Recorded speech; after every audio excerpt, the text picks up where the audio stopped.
io, la Ianna Rassabetta, Luguri mio ai cotta, e bacia mio. E poi alla sera, dopo la festa, vanno a dormire, prima di dormire lui ha detto, ah, bella festa, moglie mia, sì, bella festa. Però, marito mio, io adesso, dopo 25 anni di matrimonio, voglio sentire una cosa da te. Io sono molto aperta, quindi posso sentire tutto quello che, la verità, tranquilla. Ma di cosa vuoi sapere? 25 anni, ma mi hai tradito? Io? Ma stai scherzando? No. Comunque insiste, e lui alla fine dice, veramente, dai, se proprio ci tieni a saperlo, 2 volte. 2 volte? E con chi? E uno con tua cugina Teresa. Teresa? Ma guarda un po', parenti serpenti, questa qui buona. E l'altra la tua amica Laura. Laura? Ma pensa che eravamo come sorelle, disgraziata, sono stato un coraggio. Stanno zitti un po'. E allora adesso lo voglio sapere anch'io, dice lui. Se mi hai tradito con qualcuno? Io? Ma stai scherzando? No, io non ti ho mai tradito, ma lo sai che io sono molto buona, c'ho un sacco di storie. Io un mole. E dai, dimmelo, posso dire? Allora poi, dopo tante insistenze, anch'io 2 volte. E con chi? La prima volta con il tuo capo ufficio, ti ricordi che volevi la promozione? Ci hai fatto la promozione, poi. Ma pensa un po', io che pensavo che fosse per i miei meri. E l'altra volta, 2 anni fa, quando ti sei candidato, ti ricordi? Con tutti i direttori, allora? Mi sono candidato, sì, ma e con chi è che mi hai credito? Ti mancavano 300 voti.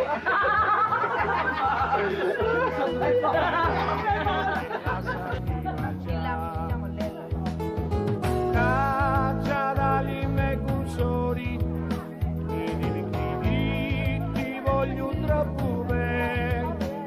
Aio, non dammi più tu in me, e chi per umamente ti potezza va.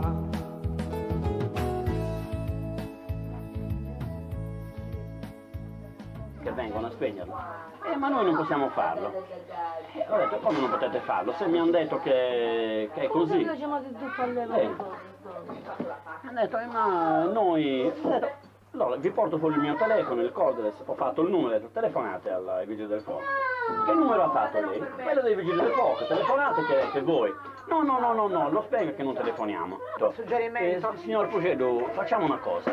Allora, noi siamo qui presenti, noi non ci siamo, non vediamo niente, lei prende una scala e la sirena la rompa. Ascolta, guarda che non è una barzelletta, E io gli ho detto, allora facciamo una cosa, io porto fuori la scala, la sistemo, lei sale e la rompe lei, dato che non vedo niente. Io non vedo niente. Perché?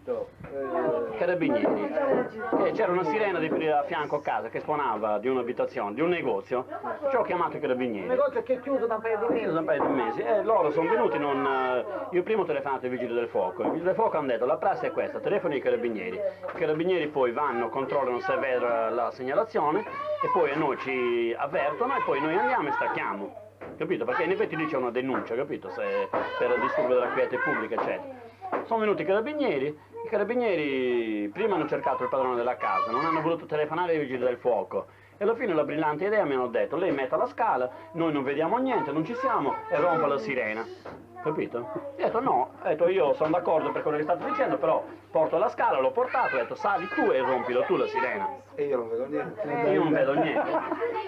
Scusa, no, ma noi non possiamo farlo, lo devo fare io. Dopo no, se proprio stanotte entrano a rubare in questo negozio e la sirena non funziona, e poi voi cosa fate? Mi denunciate per... perché ho rotto la sirena. Un padre, un genitore, era preoccupato perché il figlio non era buono, non era capace, non ci doveva ad andare con le donne, no? Ogni volta che ci andava restava lì come uno scemunito e non era possibile. Facevano anche molta amicizia, arrivavano quasi al dunque, poi si perdeva, non ce la facevano.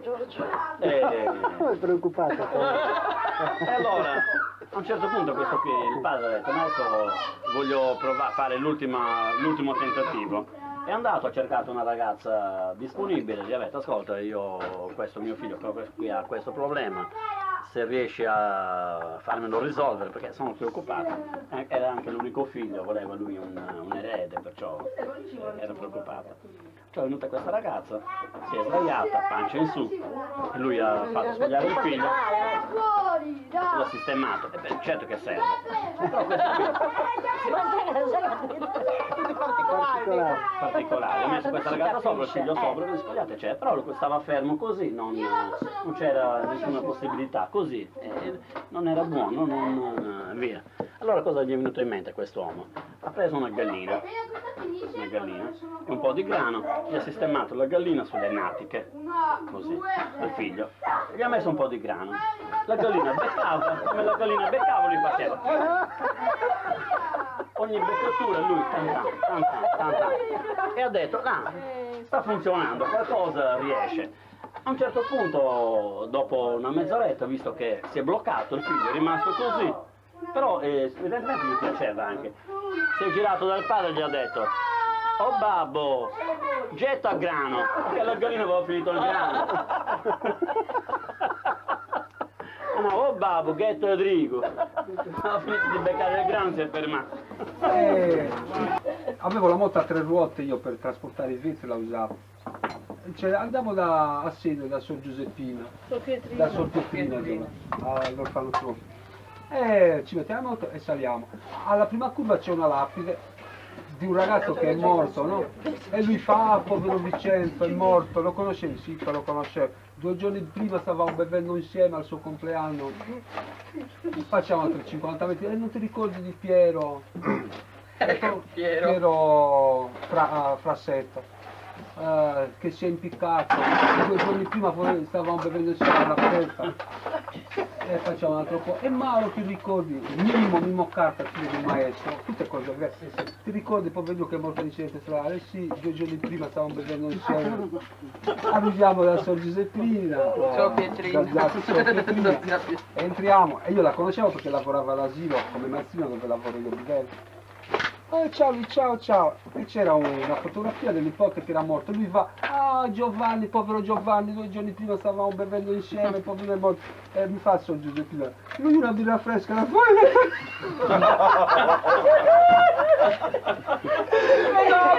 Sono già 24, comunque me la metta bella fresca che io non ci credo.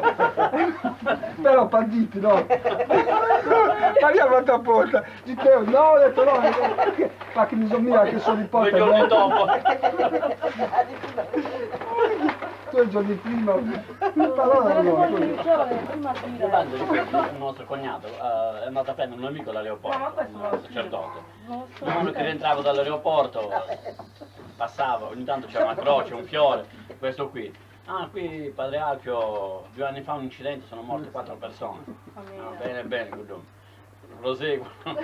No, qui lo vedi, qui proprio in questo punto, un incidente, morto una ragazza con un ragazzo.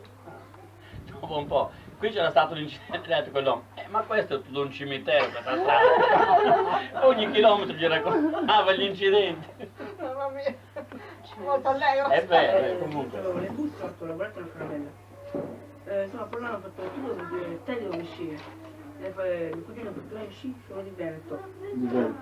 Del Veneto? Del Veneto. E le fa, lo sai che nel Veneto c'ho tanti amici. Le ho detto dove siete? Di che paese almeno? Ho fatto San Fiore, le ho detto, ma lo conosci San...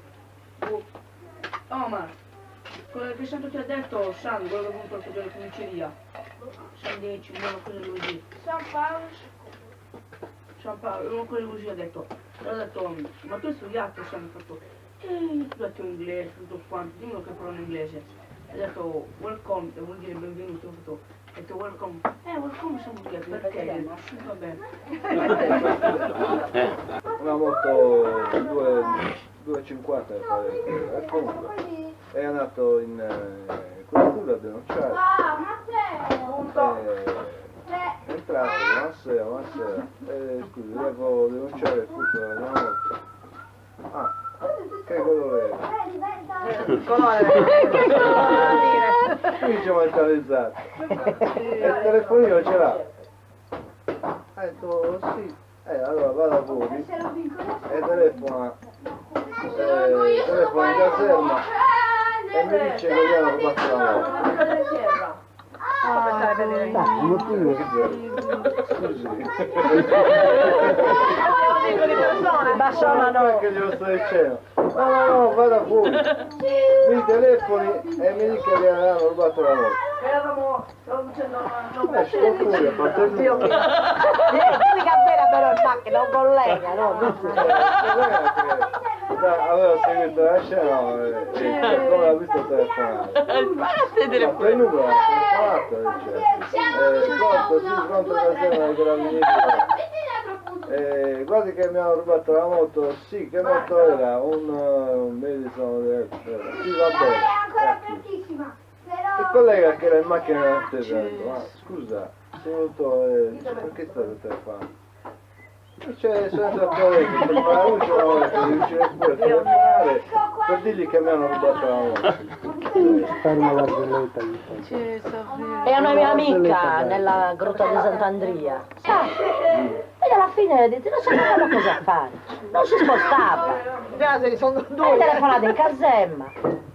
Ascolti, sono vicino alla grotta di Sant'Andrea, si è fermato un asino davanti, dice, va bene, se ne è fatto una risata e un attaccato.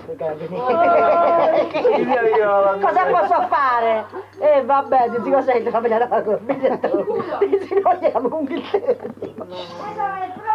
Oppure per quel cane che c'è a casa, che abbaia in continuazione. Un giorno ho telefonato. Ho detto c'è un cane sempre abbaiando, ho detto i padroni vanno in vacanza, ho detto noi tutta l'estate. Signora, per fare la denuncia deve avere non so quante firme.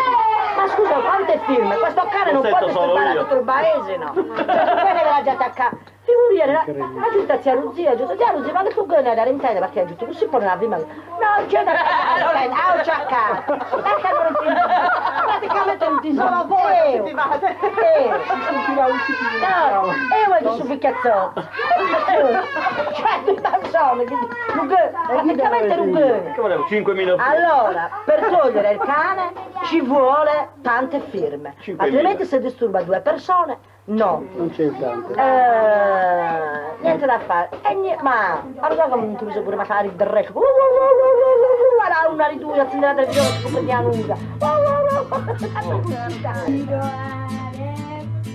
Grazie alla vita che mi ha dato tanto, mi ha dato due occhi che quando li apro chiaramente vedo il nero e il bianco, chiaramente vedo il cielo alto brillare al fondo, nella moltitudine l'uomo che amo.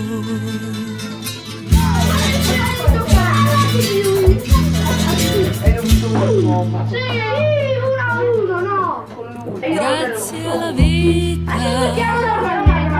che mi ha dato tanto, mi ha dato l'udito, così certo e chiaro, sento notti e giorni, grilli e canarini, turbini martelli ed i lunghi pianti di cani, e la voce tenera del mio amato.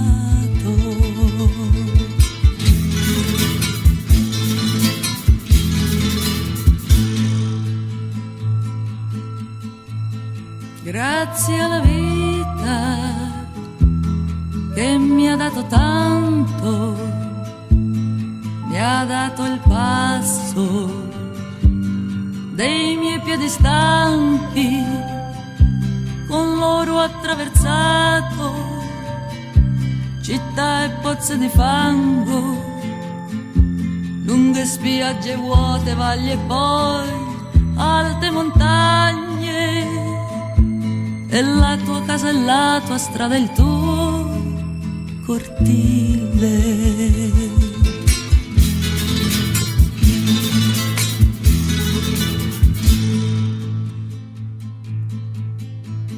Grazie alla vita che mi ha dato tanto, del mio cuore in petto battito chiaro, quando guardo il frutto della mente umana, quando vedo la distanza tra il bene e il male, quando guardo il fondo dei tuoi occhi chiari.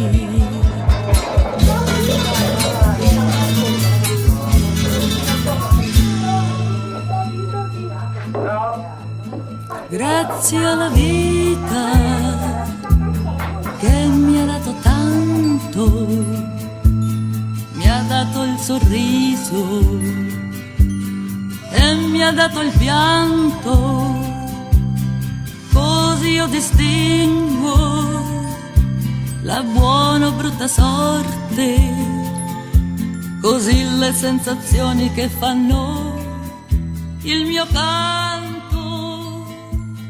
Grazie alla vita che mi ha dato.